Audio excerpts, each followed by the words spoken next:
How's it going, guys? Levi Steele here from Steele Muay Thai. Bit of a longer video today. I'll try not to make it too long, but basically I thought it'd be good to shine a light on the importance of handling your wins and losses. And that doesn't have to just be in a fight or competition. It can be in sparring in the gym.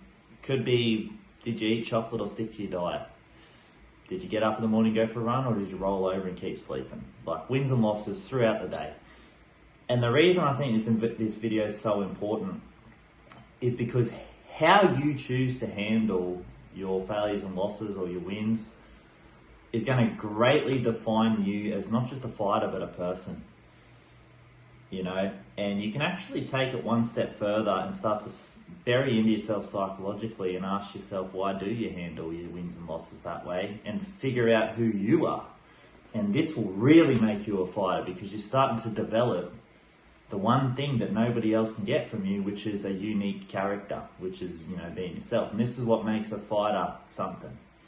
Customato says, which is Mike Tyson's training, the worst thing you can do to someone is take their character away. So this is a part of the process, guys. As always, fighting is just self-mastery. So learning to handle your wins and losses and figuring out the ins and outs of things.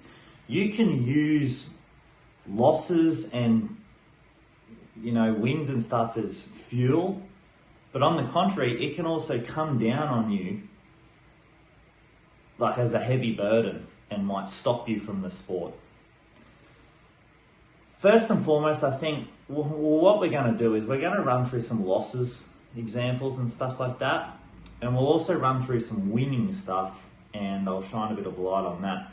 This is not going to give you a definitive answer, guys, this video. It's basically to shine a light on it, puts a bit of food for thought in your brain, make you think maybe a bit more outside the box and take this stuff into a bit of a deeper consideration. So, first and foremost, it's probably good to let you in on how I even think about wins and losses in the first place, so you can see where I'm coming from. I don't believe they exist. Wins and losses do not exist. And it's kind of like a glass half full, glass half empty type of scenario. It all comes down to your perception of what a win and a loss is. And put it this way, right? I had a fight where I lost on points, and you couldn't get the smile off my face after it. And people kind of look at me, oh, how's he going to react? It always gets awkward after a loss. People are not sure if they should message you or not, or, you know. And I was so happy with it because it was my best performance. Ring craft on point, distance on point, distance management. I had good defense, nullifying the opponent's attacks. It really was a good fight. The opponent just went one extra and did some fancy things at the end of the rounds and just took the scorecards. And I felt it in the moment thinking, you little bugger, like, good on you. You got that, I know you did. And it felt like a legitimate, fair judgment. It was good. But again, I was super happy. And there was two things that took the win for me. Obviously, him doing the fancy thing at the end of the round. I couldn't get the exchange back. I couldn't win it back. And basically ran out of time. The second thing was I spent so much time defending and nullifying attacks and worrying about distance management and that I didn't throw the final blow. I didn't actually swing the bat to get the home run. So I ended up having like a nullified scorecard and, you know, just didn't do enough sort of thing. But the positive to that for me was basically I didn't have to remove anything what I was doing. I didn't make mistakes necessarily. At this particular fight, I could only really look back and add more things to it, which was really good. That was a good feeling. So I was absolutely stoked. So again, a loss, but I was viewing it as a win. And this gave me a lot of fire for my next fight. So there was that. But again, so, you know, I don't believe wins and losses actually exist. It depends how you view them. You know, like when it comes to the mind anyway, obviously red or blue corner wins, but it's all about your mind at the end of the day and how you choose to view things. Because some things can be used as fuel to give you a good log on the fire, a good steam in the engine, good, really make you pump. But on the contrary, you can use another thought that's more negative and it'll weigh you down like a ton of bricks. And so I think it's really important to get this concept of wins and losses don't exist. And you got to learn to manipulate and twist your own mind into what wins actually are. So I've had another fight, for example, that I lost on points and I didn't agree with it actually. And I thought the ref was a muppet and whatever, right? But, however true it is doesn't really matter. But I used the resentment side of things to really push me and fuel me. And I remember having the best fight after that one because I was like, I'm not going through that again. I'm not putting the ball in the ref's court, whether it was the ref or not. But that's how I was viewing it. And I used it as like this ridiculous fire. But on the contrary, if I spent too much time on that resentment thing, I might get angry at the sport and everything else and blah, blah, blah. And that also happened a little bit too. So that's when it started to work against me. So again, how I chose to handle that could have been really good or it can be really bad. So let's vary into more psychologically, right? So in terms of losses especially, and failures, we're all sort of programmed to, in school and everything that, you gotta fail and you only get one shot at everything, which is obviously a load of crap. But some people get so attached to this idea of, they can't fail, they can't lose, and they're typically the ones that don't continue after they lose. And because they don't handle their losses well, they think that's it. They think that's the means to the end and that's all there is, and they're not perfect, and they don't understand that you cannot have perfection without imperfection. And this tends to happen in people that are super talented. They play every sport, they can do everything, they don't really require much hard work to get anything done right. And when they lose, they might have 10 fights and they win all 10. They have an 11th fight, they lose, they quit the sport. Because I guess they build up this weird idea in their head that people are a chosen one or something, I don't know. But then you see a guy that's got maybe 10 fights, 5 wins, 5 losses, and he works really hard. And that guy's going to stick in the fights, and he's going to have 11, 12, 13, 14, 20, 21. He's going to keep fighting.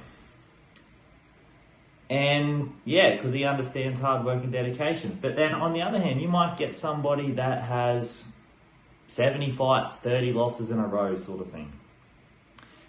And you might look at him and go, man, 30 losses in a row and he's still bouncing back and fighting, good on him. And that's one way to look at it.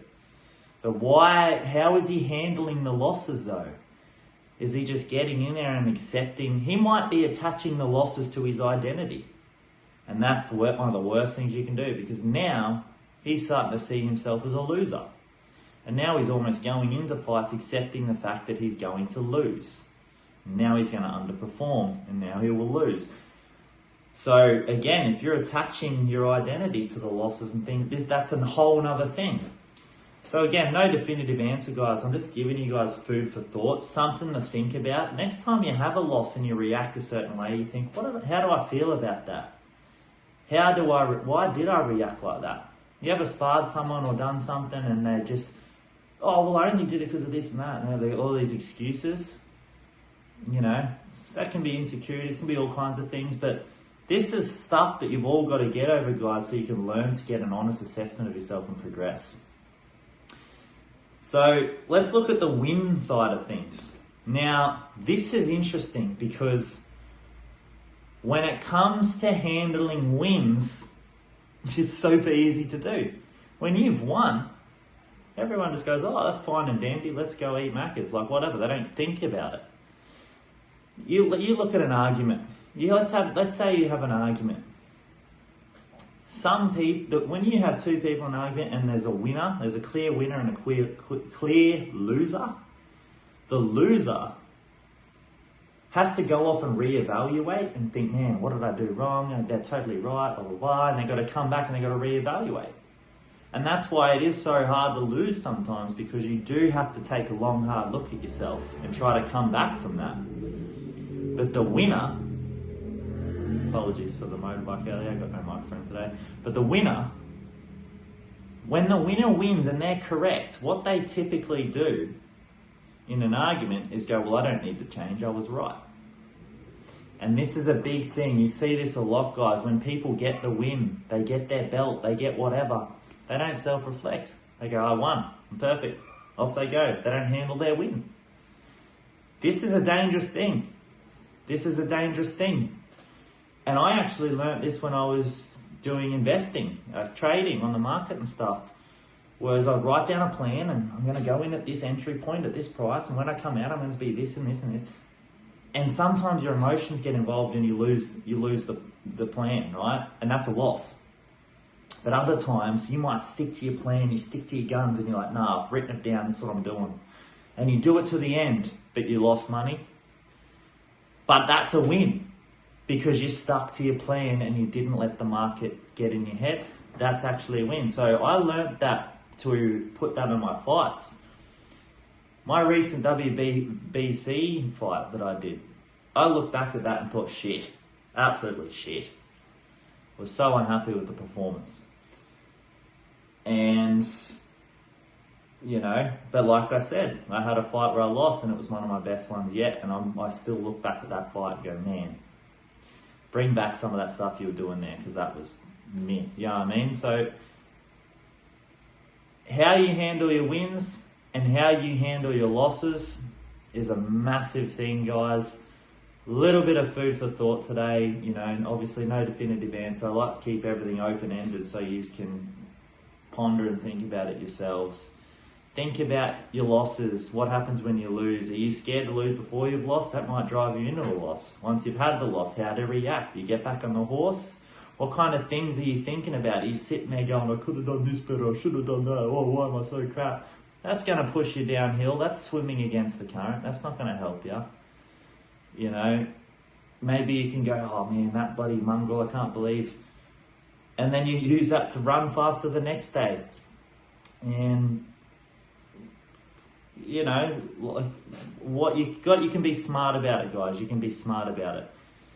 You know, wins and losses are perception. I could stand in dog crap, and some person could suck about standing in dog crap. Or I could go, man, what are the chances that there's a tap right there to wash it off? That's so lucky. What a win. You know, it's all perception, guys. So how you handle your wins and your losses, especially when it's your wins, don't be quick to skim over. Just because you've won doesn't mean you're correct and you didn't fuck it up. Always go back and look and be honest with yourself. That's it, guys. I tried to keep it short today. Apologies for having no microphone, a bit of background noise, but don't forget to like and subscribe and leave comments if you want to see certain videos.